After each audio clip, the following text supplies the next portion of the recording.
Hey, what's up? It's the Car Guy back with you with another unboxing. This time it's a legitimate Hot Wheels unboxing, which is something I do very rarely. Normally my Hot Wheels are purchased retail and they're already out of the box when I get them home. But in this case, this was the eBay buy. And so I do have some packaging here. So cut the box open, of course. Dump out the styrofoam peanuts.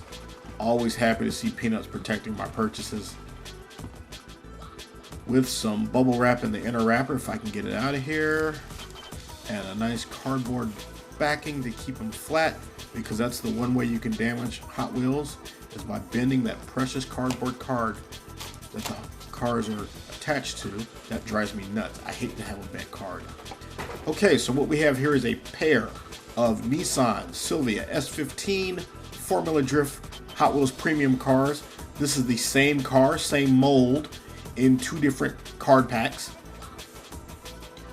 These are part of the Real Riders collection. One is a Hot Wheels Boulevard, the other one's a standalone Formula Drift. As you can see, they are the same card. They're just in two different optional packaging.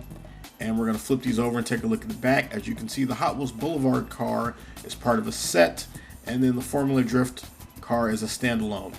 But in either case, I'm a Nissan guy, and I love the Silvia. I drive S14s, but S15 is a good car too. Thanks.